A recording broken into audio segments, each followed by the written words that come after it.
오늘은 Your God is too small, Your God is too small 이라는 그냥 영어 제목 그대로 했습니다.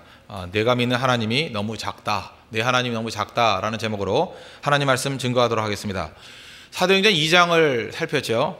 베드로의 오순절 설교가 있습니다. 오순절 설교의 핵심은 두 가지입니다. 부활과 성령의 긴밀한 연결성. 그래서 성령에 관한 말씀은 요엘서 2장에서 인용을 했고, 그 다음 부활에 관한 말씀은 시편 16편에서 인용을 했습니다. 두 말씀을 연결시켜서 성령이 오신 것은 우리 부활 때문에 오셨고, 또 성령은 부활을 증거하는 영이다. 그래서 부활신앙이 그 메시지의 핵심임을 우리에게 알려주고 있습니다. 사도행전 2장 32절 보니까 이 예수를 하나님이 살리신지라 우리가 다 이 일의 증인이로다. 그러니까 증인들, 증거하는 내용이 무엇입니까? 이 예수를 하나님이 살리신지라. 부활이 증거하는 메시지의 핵심이었다는 것입니다.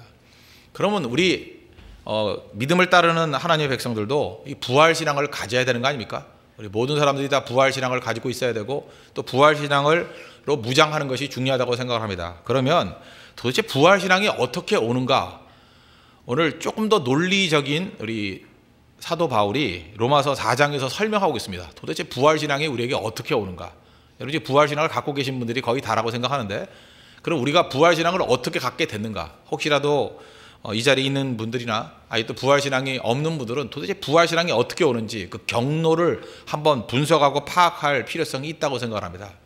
성경은 아브라함의 예를 들고 있습니다. 아브라함이 100세에, 사레가 90세에 아들 이삭을 낳았습니다. 그 아들 이삭을 100세에 낳은 사건, 그것과 창세기 22장에 나오는 모리아산에서 이삭을 번제로 드리는 사건, 그 두 사건을 통해서 아브라함 10년 가운데는 벌써 부활신앙이 심겨지게 되었다는 것입니다. 그 아브라함에게 부활신앙이 심겨지는 내용이나 우리에게 부활신앙이 심겨지는 그 경로는 거의 똑같다는 것입니다. 그럼 부활신앙을 어떻게 갖게 될 것인가? 부활신앙을 갖게 되는 경로는 두 가지입니다. 첫 번째는 체험적인 과정이고, 두 번째는 논리적인 과정. 이 두 가지가 다 있는 거고, 이 다가 아니라 할지라도 뭐 한 가지라도 다 있습니다. 체험적인 과정을 통해서 부활신앙을 가진 사람, 또 논리적인 과정을 통해서 부활신앙을 가진 사람, 뭐 대부분은 이 두 가지가 웬만큼 섞여가지고 부활신앙을 갖게 된다는 것입니다. 우리 한번 두 가지 살펴보겠습니다. 첫 번째는 체험으로 부활을 믿게 된다는 것입니다. 체험으로 부활 신앙을 갖게 된다. 내용은 이렇습니다. 100세에, 아브라함이 100세에, 사레가 90세에 아이를 낳았습니다. 근데 한번 상식적으로 생각해 보십시오. 남자 나이 100세, 여자 나이 90, 아이를 낳을 수 있습니까? 보통은 낳을 수 없습니다. 그게 정상이에요. 어떻게 100세가 애를 낳습니까? 오늘 로마서 4장 19절 보십시오. 그가 100세나 되어 자기 몸이 죽은 것 같고 사라의 태가 죽은 것 같은 것을 알고도 믿음이 약하여지지 아니하고, 100세의 남자 몸 뭐라고 표현했습니까? 죽은 것 같다. 90세의 여자 몸 뭐라고 표현합니까? 죽은 것 같다. 그런데 거기서 결론적으로 아이를 낳았다라는 것입니다. 이게 무슨 얘기예요? 죽은 태에서 아이가 나왔다라는 거예요. 그걸 통해서 이제 유출한 거죠. 야, 봐라, 죽은 태에서 생명이 탄생되는 걸 보면 죽은 몸에서도 다시 생명으로 부활하는 것이 가능하지 않느냐. 그런 믿음으로 연결이 됐다는 것입니다. 아주 간단한 얘기죠. 그래서 4장 17절에 뭐라고 표현하겠습니까? 기록된 바 내가 너를 많은 민족의 조상으로 세웠다 하신 것 같으니 그가 믿은 바 하나님은 죽은 자를 살리시며, 어떤 하나님이요? 죽은 자를 살리시는 하나님, 없는 것을 있는 것으로 부르시는 이신이라. 그러니까 이 100세의 아들 이삭을 낳는 체험을 통해서 하나님께서는 생명을 창조하시는 분이구나, 아무것도 없는 곳에서도 불러내시는 분이고 심지어 죽은 자도 살려낼 수 있는 분이구나 라고 하는 부활신앙을 갖게 됐다는 것입니다. 그러니까 우리도 인생 살다가 보면 하나님 앞에서 이런 말도 안 되는 일들이 실제로 벌어지는 것들을 체험할 수 있잖아요. 그런 걸 통해서 하나님이면 뭐든지 다 할 수 있어, 그런 믿음을 갖잖아요. 그게 부활신앙이라는 것입니다. 그렇게 해서 갖는 신앙이 있다라는 거예요. 뭐 실질적으로 제가 저도 경험적인 거, 여러분들하고 나눌 수 있는 경험이라고는 이런 겁니다. 의학적으로 말도 안 되는 일들이 벌어져요. 예를 들어서 우리 영구치라 그러죠. 나이가 뭐 20살 넘은 사람들이 그 영구치가 있지 않습니까? 영구치가 있으면은 빠지면 다시 납니까, 안 납니까? 안 나죠. 이빨 빠졌는데 이빨이 또 나면 치과가 먹고 살아나요? 못 먹고 살지. 근데 제가 진짜 봤다니까요. 60세 넘으신 분인데 새 이빨이 나와요. 그 나오는 거 저한테 보여주면서, 좀 약간 더럽긴 했지만 막 보여주면서 이상한 일이 벌어져도 이빨이 난다고. 뭐 그 정도 갖고는 부활신앙과 연결이 잘 안 돼요? 하여튼 중요한 건 뭐냐 하면 우리가 보통 상식으로 생각하는 영구치는 빠지면 안 난다 그러는데 나는 분을 제가 봤다니까요. 실제로 있습니다. 그런 것들이 상당히 많이 있어요. 뭐 전 세계적으로 따진다 그러면 그런 예는 뭐 부지기수로 많다는 것입니다. 그런 걸 통해서 우리가 가지고 있는 것은 가능성일 뿐이에요. 이제 대부분이 안 나더라 하는 그 probability, 이제 확률적인 얘기지 그게 100% 확실한 얘기는 아니라는 것입니다. 또 우리 실제로 우리 홍대세교에 다니는 어떤 집사님 얘기예요. 오토바이 사고로 인해서 굉장히 큰 부상을 입었습니다. 그래서 비장이 없어져 버렸어요. 그래서 농담으로 맨날 그랬어요. 비장의 무기가 사라졌다고. 비장은 그 소화 효소를 뭐 분출하고 뭐 그러는 거 아닙니까? 뭐 여러 가지 작용들 하잖아요. 그런데 한 1, 2년 지나고 난 다음에 병원에 갔더니 병원에서 뭐라 그러는지 아십니까? 비장이 도단하고 있대요. 말이 돼요? 말이 안 되잖아요. 그 뭐 멀리 있는 사람도 아닌데 제 동생 신랑이니까 제가 정확히 알고 있어요. 비장이 없어요. 없는데 갑자기 예배 잘 드리다가 비장이 도단하고 있대요. 그러니까 뭐 설명을 이렇게 하더래요. 설명이 안 되니까 뭐 비장이 뿌리가 좀 남아가지고 그게 자라나는 거 아니냐. 근데 그게 말이 안 돼요. 비장은 자라나는 게 아니에요. 그죠? 없어지면 없어진 걸로 끝나버리는 거지. 근데 비장이 도단하고 있어요. 비장이 지금 생겨가지고 지금 비장의 무기가 생겼다고 지금 되게 좋아하고 있어요. 이 의학적으로 설명할 수 있어요, 없어요? 설명할 수 없잖아요. 근데 그런 것들을 체험하잖아요. 그러니까 없어진 비장도 만드시는 하나님인데 뭐 생명 못 건지겠냐? 얼마든지 가능한 얘기죠. 제가 어저께 신방 갔던 그 김집사님이라는 분이 계십니다. 이분은 10년 전에 뇌종양 수술을 받으셨습니다. 근데 뇌종양 그 떼내다 보니까 뇌의 일부분도 이렇게 떼낼 거 아니에요. 근데 그 뇌종양이 붙어있던 부위가 어디냐면 호르몬 분출을 명령하는 부위래요. 그러다 보니까 이게 호르몬 분출이 원활하지 못해서 힘들어 하시는 그런 분입니다. 근데 10년 동안 지금 건강하게 서 계셨어요.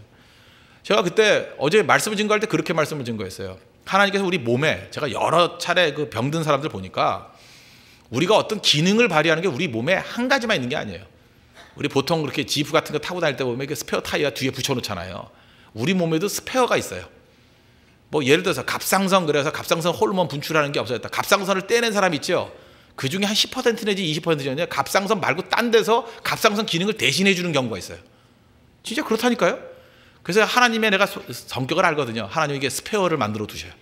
이쪽에서 뭐가 문제가 생기면 뚝 떨어진 곳에서 다른 것이 기능해가지고 그 역할을 감당하게 만들고. 제가 그랬어요. 뇌세포는 한번 사라지면 생기지 않는다. 두 가지로 가능성을 얘기했어요. 뇌세포가 다시 생길 수도 있다. 뇌세포는 다시 생성 안 된다라는 것을 들었을 뿐이지 전혀 안 되는 거 아니다. 비장도 다시 도단하지 않느냐. 모를 일이지. 아직까지 우리가 그 가능성만 얘기지 도단한 사람이 있었는데 모르는 것들이 얼마나 많겠느냐. 그게 아니면 뇌가 얼마나 크냐. 그죠? 뭐 딴 부위를 통해서 하나님께서 그 기능을 감당하도록 이렇게 그 기능을 바꿀 수도 있다라는 거예요. 가능해지죠. 믿고 의지하면 된다고. 제가 볼 때 그분 분명히 회복될 거예요. 그죠? 믿음이 왔어요. 분명히. 그렇게 변화가 될 거라고요. 예수님께서 한편 손 마른 사람에게 말씀하잖아요.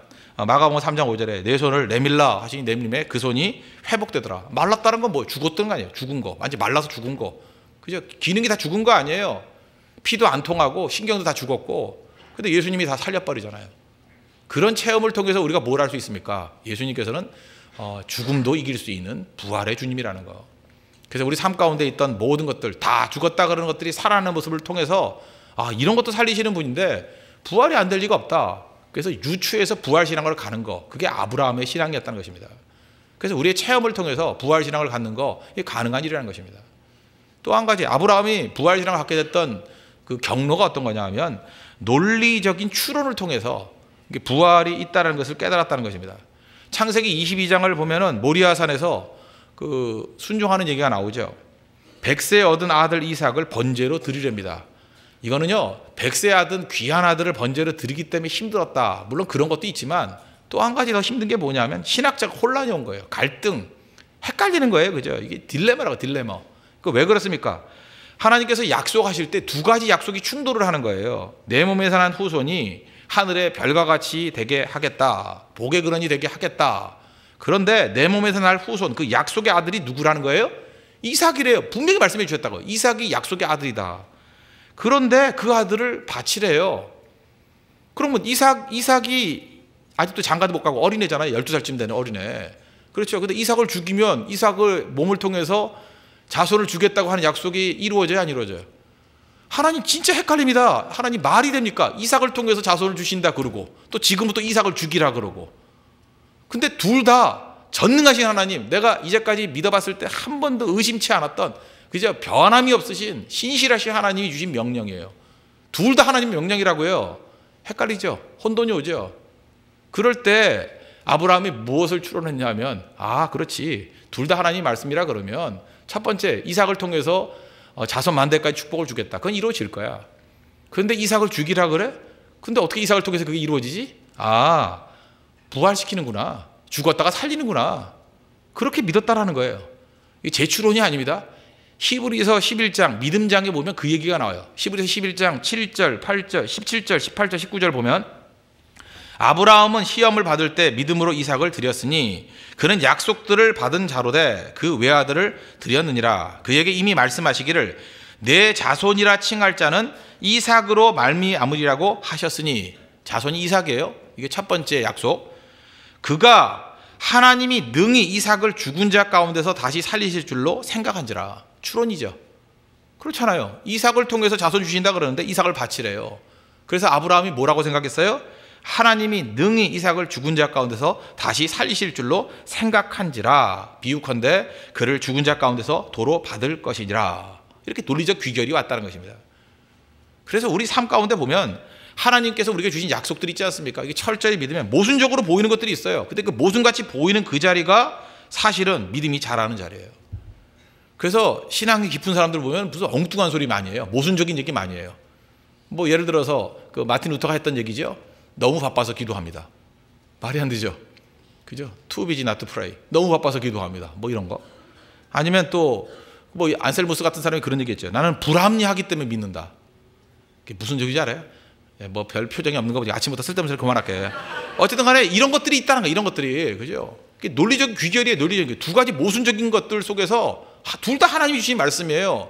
그래서 그것을 갖다가 합리화시키고 그것을 갖다가 내가 받아들이는 동안에 거기에 믿음의 비약적인 도약이 나타나기 시작한다는 것입니다. 두 가지 내용. 체험을 통해서 부활신앙을 갖는다. 또 논리적인 추론을 통해서 부활신앙을 갖는다. 우리 다 그런 식으로 부활신앙을 가진 거예요. 우리 죽어보지 않았으니까. 그죠? 다 그렇게 부활신앙을 가진 거라고요. 공통점이 뭡니까? 이것이 체험적인 것이 되었던 논리적인 것이 되었던 공통점은 하나님의 약속에 대한 절대 신앙이 있다는 거예요. 하나님의 약속에 대한 절대적인 신뢰. 결국은 부활신앙은 뭐예요? 믿음의 본질이라는 거예요. 부활신앙이 없다는 것은 믿음이 없다는 얘기하고 똑같다는 것입니다. 그래서 아무 사람이나 저한테 한번 데려와 보십시오. 어떤 사람이 나는 부활을 못 믿겠다 이런 사람이 있어요. 그죠? 뭐 크리스찬임에도 불구하고 자기 크리스찬이 말을 해요. 부활을 못 믿겠대요. 제가 그 사람과 10분만 얘기를 해도 그 사람이 하나님에 대한 신뢰가 전혀 없다는 것을 증명해낼 수 있습니다. 부활을 못 믿는 사람은 결국 믿음이 없는 거예요. 하나님 안 믿는 거라고요. 믿음이 없는 거예요. 다만 이걸 뭐 교회 다니는 사람 뭐 이렇게 말할 수 있을 거예요. 교회는 다닐 뿐이지 믿음이 없는 사람이에요. 그래서 내가 믿는다 하는 것은 그 믿음의 중심에 뭐가 있느냐? 부활이 있다는 거예요. 부활. 부활에 대한 믿음이 없으면 믿음이 없는 것과 똑같다는 것입니다. 또 뒤집어 얘기해서 어떤 사람이 나는 부활을 믿습니다. 그 얘기는 그 사람은 삶의 모든 부분에 있어서 하나님을 신뢰하는 사람입니다. 진짜로 부활을 믿는 사람은요, 삶의 부활만 믿는 게 아니에요. 삶의 전체 A부터 시작해서 G까지, 그죠? 그러니까 가나다라 마바사에서 가부터 시작해서 마지막까지, 그죠? 우리의 모든 내용들을 다 믿는다. 그 얘기가 똑같다는 것입니다. 그래서 제자들이 증거했을 때 복음 증거의 핵심이 뭐예요? 예수 부활하셨다는 거예요. 죽으신 자를 살리셨다. 예수를 살리신지라 우리가 이 일의 증인이로다. 그래서 부활신앙은 핵심이라는 것입니다. 부활절에만 증거하는 말씀이 아니라 부활했다라는 것은 우리의 믿음의 중심축이 된다는 것입니다. 그럼 부활신앙을 가지면 어떤 결과가 나타나게 되느냐? 뭐 일단 스케일이 큰 승리를 맛보는 사람으로 변화가 돼요. 그래서 부활신앙이 제대로 증거가 되고 부활신앙으로 무장된 교회가 있고 성도가 있다 그러면 일단 믿는 스케일이 달라져요. 그래서 열매와 승리의 규모가 달라진다는 것입니다. 로마서 4장 20절 21절 보십시오. 믿음이 없어 하나님의 약속을 의심하지 않고 믿음으로 견고해져서 하나님께 영광을 돌리며 하나님께 영광 돌리는 인생이 된다는 것입니다. 약속하신 그것을 또한 능히 이루실 줄을 확신하였으니. 대부분 우리가 신앙생활 한다 그래도 스케일 작은 사람의 특징이 뭔지 아십니까? 상식과 이성의 한계에 묶여 있어요. 믿는데요, 믿는다 그러는데 상식에 묶여 있고 믿는다 그러는데 이성에 묶여 있습니다. 뭐 예를 들어 이런 거예요. 신앙생활 잘한다 그러는데 기껏해 입에서 나온다는 소리가 열심히 일하면 돈 벌어요, 뭐 이런 거. 그죠? 그다음 운동 열심히 하면 건강해져요. 생채 산 거 따라다니면 건강해져요. 뭐 이런 거. 공부 잘하고 좋은 대학 가면, 공부 잘하면 좋은 대학 가요. 뭐 좋은 대학 가면 뭐 미래의 길이 열려요. 뭐 이 정도 믿는 거, 이 정도. 이런 거 할 때에 하나님 조금 도와주세요. 뭐 이 정도. 이게 믿음이에요? 아, 이런 거는 예수 안 믿는 사람은 안 믿어요, 이거? 예수 안 믿는 사람 안 믿나, 이런 거? 이걸 무슨 믿음이라 그래요? 이건 뭐 상식이나 뭐 이성의 추론이지? 이런 거 정도를 믿음이라고 생각한다고요. 그래서 진짜 부활 믿음을 갖고 있는 사람들은요, 하도 못 믿으니까 제가 우리 교회에서 맨날 강조하잖아요. 네가 생각하는 거에, 당신이 생각하는 거에 무조건 곱하기 30 하라고. 곱하기 30 하고 기도하라고. 기도도 안 나와, 믿음이 없으니까. 막 기도도 떨어요. 기도하는 거 돈 드는 것도 아닌데 막 기도를 떨면서 해. 와, 내가 이런 기도를 다 하네. 곱하기 60을 하라니까요. 막 간이 떨려, 간이. 곱하기 100을 하라 그러면 막 한 번쯤 쓰러져요, 그죠? 예배 중에 나가고 막 구토 증상이 나타난다 그러고 막. 그 믿음이 없는 거야, 믿음이. 그러니까 부활신앙을 믿으면요, 이런 식으로 30배, 60배, 100배 정도 열매거든은 스케일이 큰, 그죠? 스케일이 하나님 스케일 정도 되는 그런 신앙으로 변화가 된다는 것입니다. 그래서 어떤 사람 얘기를 나눠보면 그 사람이 부활신앙이 있는지 없는지 금방 알아요. 밤낮 안 된다 그러고 못한다 그러고 자기 수준에서만 바라보고 있다는 것입니다. 오래전 얘기인데 그 프린스턴 대학에 로버트 힐슨이라는 교수가 계셨습니다. 설교학 교수인데 이분의 꿈이 뭐냐면 자기가 가르친 학생들, 그러니까 신학생들이죠. 좋은 목회자가 되어서, 그죠? 좋은 목회자가 되어서 다시 이 신학교 채플로 불러들여서 설교하는 모습을 바라보는 것, 그걸 보람으로 느끼는 분이었대요. 그러다 보니까 이분은 이제 제자들을 한 뭐 20년, 30년 지나고 난 다음에 채플로 와가지고 후배들에게 이렇게 설교하게 만드는 거, 뭐 그런 거를 많이 했던 분이었던 것 같습니다. 근데 어떤 한 목사님이 이제 자기 모교로 돌아와가지고 후배들 앞에서 이제 설교를 했다는 거예요. 설교 투가 이런 설교였대요. 저는 조그마한 도시에서 목회를 하고 있습니다. 저에게는 큰 욕심이 없습니다. 교인은 많지 않지만 죄짓지 않고 성실하게 목회하고 있습니다. 뭐 이런 투의 설교를 쭉 했대요. 요즘 우리 트렌드 같으면 이러면 뭐라 그래요? 아, 소박하고 참 진실되다. 뭐 이럴 거 아니에요, 그죠? 이상하게 뭐 이런 걸 좋아해요, 굉장히. 그런데 그 로버트 힐슨 교수가 그 설교 다 듣고 난 다음에 그러더라는 거예요. 설교 끝나고 난 다음에 자네 설교를 난 2번 다시 안 들을 것 같네, 그러더라는 거예요. 그래서 깜짝 놀랐잖아요. 교수님이 별로 안 좋은 반응을 보이니까. 그때 그 교수가 했던 말이죠. 오늘 제목이에요. Your God is too small. Your God is too small. 네가 믿는 하나님이 너무 작아. 그죠? 너의 하나님이 너무 작아. 내가 믿는 하나님이 너무 작아. 작아도 너무 작아. 그죠? 작아도 너무 작아. 무슨 뜻인지 알겠습니까? 우리는요, 다 이런 걸 갖다가 진실함인 줄 알아요. 정신 나간 일이죠, 정신 나간 일. 우리가 믿는 하나님이 어떤 하나님인지, 죽은 자를 살리시는 하나님인데요. 없는 것을 있는 것 같이 불러내시는 하나님인데요. 근데 기껏해야 밤낮 한다는 소리가 뭐 조그만 도시에서 목회. 지금 제가 조그만 도시에서 목회하는 게 나쁘다는 뜻이 아니에요. 이게 뭐 자랑거리예요? 그죠? 나는 뭐 큰 욕심이 없어요? 왜 큰 욕심이 없어야 돼? 죽어가는 수없이 많은 영혼들을 살리고자 하는 그 욕심이 있어야죠. 그렇지 않아요? 죄악에 관영한 모습을 통해서 건져낼 욕심이 있어야죠. 쓰러지고 깨진 영혼들을 향해서 저들을 불러서 이렇게 세운다는 욕심이 있어야지. 그 욕심도 없으면 그게 믿음이 없는 거지, 욕심이 없는 거예요? Your God is too small이에요. 말도 안 되는 얘기예요, 말도 안 돼. 자기 머리만큼 믿어요, 자기 머리만큼. 자기 수준만큼 믿는다고요. 자기 기질만큼 믿고. 부활신앙이 없기 때문에 그렇습니다. 진짜 부활신앙이 들어가면요, 하나님 수준에서 기도하고 하나님 수준에서 믿고 하나님 수준에서 순종하는 그런 일들이 벌어진다고요. 그래서 요한복음 11장 40절에서 예수님께서 이렇게 말씀하셨잖아요. 내가 믿으면 하나님의 영광을 보리라. 여기서 오늘 로마서 4장 20절에 뭐라 했어요? 영광을 돌리며, 하나님께 영광을 돌리며. 하나님께 영광 돌리는 게 뭐예요? 그런 부활신앙을 가지고 믿음을 가지고 나아가서, 그죠? 많은 열매를 거두게 될 때, 그때 내가 믿으면 하나님의 영광을 보리라. 예수님 말씀하시잖아요. 우리가 믿음 가지고 나갈 때 예수님께서 영광 받으십니다. 여러분 믿습니까? 우리가 믿음으로 순종하고 헌신할 때 하나님께서 영광 받으십니다. 그래서 부활신앙 없으면 영광도 없어요. 그래서 그 어떤 교회를 가보면 부활신앙이 미약하다 그러면 영광도 없어요, 그 교회는. 근데 부활신앙과 철저하게 무장되어 있으면 죽은 것도 살려낸다니까요. 뭐 겁도 없이 기도하고요, 겁도 없이 설교하고요, 뭐 겁도 없이 행동하고 겁도 없이 막 나간다고요. 왜? 우리가 부활의 능력이 있거든요. 부활의 능력. 없는 것도 있는 것 같이 불러낸다는데 뭐 없어요? 뭐 불러내면 되지 뭐 이런 식이에요, 그죠? 우리 그래서 그러잖아요. 뭐 드럼 칠 사람도 없으면 드럼부터 사잖아요. 뭔지 알겠죠? 불러내잖아요. 그러니까 막 기어 나오잖아, 애들이 여기서. 그런 거 아니에요. 없어도 있는 것 같이 불러내는 거예요. 그죠? 없는 것을 있는 것 같이 불러내시는 분. 죽은 것도 살려내는 거. 죽었어요. 죽은 자 다 불러 모으라고요. 다 살려내면 될 거 아니에요. 그렇지 않아요? 여러분 죽은 아들도 죽은 딸도 다 데리고 오세요. 진짜 죽은 걸 뭐 시신을 데리고 오면 안 되고 그 영이 죽은 사람들 데려오라고요. 그죠? 다 살려내는 게 그 교회지. 그렇지 않아요? 홍대 일대에 뭐 많은 죽은 사람 많다면서요. 아침마다 술에 취해서 쓰러지는 사람 많다면서요. 다 데리고 오라고요. 그 사명 때문에 온 거 아니에요. 영적으로 죽은 자를 살리시는 능력, 부활의 능력을 믿습니다. 그게 교회라는 거예요. 그러니까 부활신앙이 반드시 있어야죠. 그리고 또 하나는 뭐예요? 나를 구원시키는 의예요. 의. 부활신앙이 의래. 의. righteousness. 우리 얼마나 중요한 거예요. 22절부터 24절까지 보자. 4장. 그러므로 그것이 그에게 의로 여겨졌느니라. 그에게 의로 여겨졌다 기록된 것은 아브라함만 위한 것이 아니요 의로 여기심을 받을 우리도 위함이니 곧 예수 우리 주를 죽은 자 가운데서 살리신 이를 믿는 자니라. 이제 기독교에서 말하는 의가 뭔지를 알겠죠? 뭘 밤낮 죄 안 짓고 깨끗하게 살고 뭐하고 그게 의라 그러는데 그게 율법의 의지. 언제 성경에서 그런 걸 의라 그랬어요? 의가 뭐예요?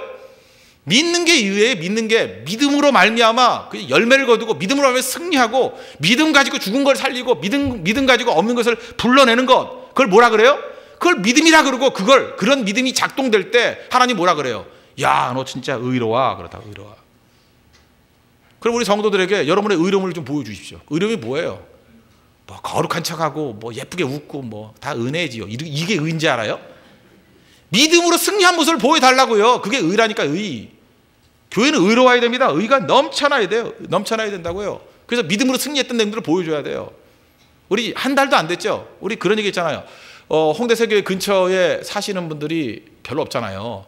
그래서 집들이 되게 멀었습니다. 멀었는데 뭐 인간적인 계산을 놓고 볼 때는 교회 근처로 이사 오기가 쉽지 않아요. 여기 집값도 비싸고 뭐 여러 가지 여건들이. 그래서 뭐 어떤 때는 뭐 전세 있는 분들은 뭐 2년 채워야 되는 거 그런 거 있잖아요. 조건들이. 근데 그런 거 다 없애버리고 무조건 기도부터 하자고. 뭐 돈이 없던 뭐 전세 기간이 남아있던 뭐가 됐던 하여튼 무조건 기도하자고. 그럴 때 믿음이 작동된 사람들은 그때부터 기도하기 시작했어요. 기도하기 시작했더니 여러분들 주변에 누구 말하면 알죠? 용인에 살던 어떤 집사님 여기 이사 왔어요. 그죠? 안양에 살던 어떤 집사님 뭐 우리 카카오톡 보니까 나오대. 12월 15일 날 뭐 이사 온다며 여기. 누군지 몰라요?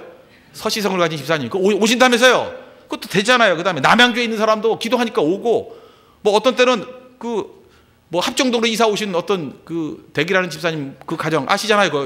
원래 계약기도 아닌데 뭐 아들 뭐 장가 간다 뭐 이래가지고 제발 플리즈 하면 나가달라고 해가지고 이사 비용까지 받고 이사 오셨잖아요. 기도하니까 돼요 안 돼요? 벌써 이 정도 네 가지 정도 얘기하면 되지 않아요? 조인수가 몇 명인데 벌써 샘플이 4개면 많은 거 아니야? 내가 모르는 것도 있을 건데 더 해요? 더? 이 지독히도 믿음이 없는 사람들아 진짜 그죠? 더 해줘요? 더? 내가 뭐 부동산 중개업자예요? 더 할까 이제 이래도 못 믿겠어요? 이래도? 그냥 여건 생각하지 말고 기도하라니까요. 기도하고 믿고 나아가면 하나님께서 이루어 주신다고요. 그것을 보여주는 게 뭐라고요? 그게 의라고요. 그게 의가 있는 교회예요. 의. 믿음으로 결과를 보여주는 거. 그게 의라는 것입니다. 11월 달에 우리 네팔 사역 갑니다. 잘 보면요. 시간과 물질이 있는 사람이 네팔 선교 가는 거 아니에요. 절대로 아니에요. 시간과 물질이 있는 사람이 가는 게 아니고 믿음 있는 사람이 가는 거예요. 믿음 있는 사람이. 알아요? 진짜 시간 남아도 오는 사람도 못 가요. 믿음 없으면. 돈을 막 쌓아두고 그죠? 돈에 깔려가지고 숨도 못 쉬고 막 이런 사람도 못 가요. 그런데 믿음 있는 사람은요. 아무리 생각해도 네팔 선교 갈 수 있는 여건이 못 돼요. 근데 보세요. 그 현장에 가서 V자 그리고 사진 찍고 있는 모습을 보게 될 거예요. 믿음의 믿음. 정말 지지리도 믿음이 없죠. 지지리도. 그러니까 의가 없어요. 의가. 추해지는 거죠. 우리의 의가 뭔지 아십니까? 믿음으로 승리하는 거. 그게 의예요. 의. 그것을 믿음으로 승리하는 모습을 의로 여겼다. 아브라함이 믿음을 가지고 이삭을 바치고 했던 그 모든 승리의 모습들이 있잖아요. 그리고 부활신앙을 갖게 된 과정들. 그걸 뭐라 그랬어요? 하나님께서 의로 여기셨다. 이 성경의 시각이라는 것입니다. 우리 홍대서교회가 믿음으로 역사하고 부활신앙을 무장해서 우리 삶의 스케일이 하나님 수준으로 커지고 또 그런 믿음의 승리를 통해서 하나님께 의롭다 하심으로 인정받는 우리 거룩한 믿음의 정도기를 축원합니다. 기도하겠습니다. 이 시간 다 같이 하나님께 간구하겠습니다. 큰 믿음 주십시오. 하나님 수준의 스케일의 믿음 갖고 뛰게 해주시고 Your God is too small. 말이 안 되죠. 그렇죠? 우리 하나님이 크신 하나님이다. 크신 하나님 믿고 승리할 수 있도록 해달라고 기도하시고 믿음의 승리가 우리의 의입니다. 의로운 교회 되게 해달라고 다 같이 하나님께 간구하도록 하겠습니다.